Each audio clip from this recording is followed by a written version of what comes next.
Some thought the idea was insane, but when senior designer Mark Walters learned of it, he jumped on board and started drawing up plans for the Dodge Tomahawk. The project was immediately greenlit. The process by which we fabricated the majority of the parts of the Tomahawk involves using a computer and some CAD software. Basically, I sit down and build an electronic 3D wireframe model of each part and send that data off to a place that does nothing but milling. Once the design was locked, the actual building of the beast took place at RM Motorsports, a vintage race car restoration fabrication shop in Wixom, Michigan. It builds everything from Formula One cars to Model Ts. The bike was built right here in this room from start to finish. We kept the door closed, and it was a big secret. Nobody hardly knew about it. Even people inside Chrysler didn't know about it because they didn't want to get around. And after nearly 6 months of pounding away in total secrecy, the Tomahawk was finally finished and ready for its highly publicized debut at the North American International Auto Show on January 5th, 2003. Well, I guess I should have known better. At the climax of the show, the bike was to be ridden out into a sea of eager reporters by the chief operating officer and second in command at Daimler Chrysler, Wolfgang Bernard. We were all really, really nervous. A lot of things could have gone wrong, you know. Maybe you just stall the thing on the ramp or something, you know, that would have been really embarrassing. Luckily, the stunt went off without a hitch, and the bike took to the stage like a silver bullet. The audience was in awe.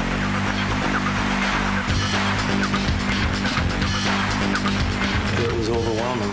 The response it got when they first unveiled it, we were blown away. The Dodge Tomahawk became an instant sensation. Daimler Chrysler had the attention of the world. But the one question on everybody's mind was, how does it ride? Only a select few people have been lucky enough to know the answer to that question firsthand. And they all seem to agree it was the ride of their life. It's kind of like riding a Dodge Viper on steroids. It has all the power, all the brakes, and a lot more acceleration.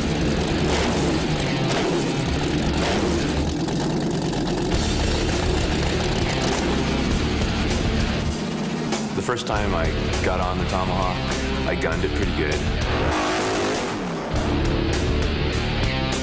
And when I got off, I really was kind of speechless. I was more shaking and kind of white. And I'm no stranger to fast vehicles or even motorcycles, but this thing is really, really fast.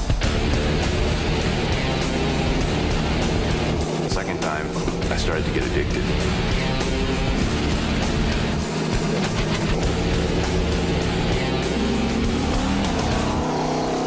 In perfect conditions, this vehicle is estimated to have a potential top speed of over 400 miles per hour.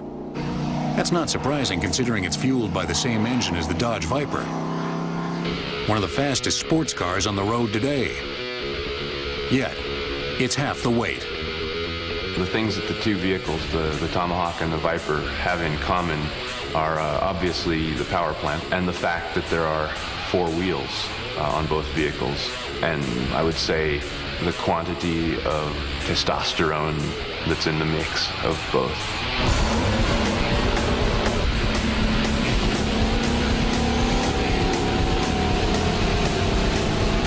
We have yet to stage a drag race between the Tomahawk and a Viper. The Tomahawk weighs much, much less. The Viper has a better contact patch, so it would be very interesting. I think the Tomahawk would come out on top in acceleration vector. Pretty sure it would.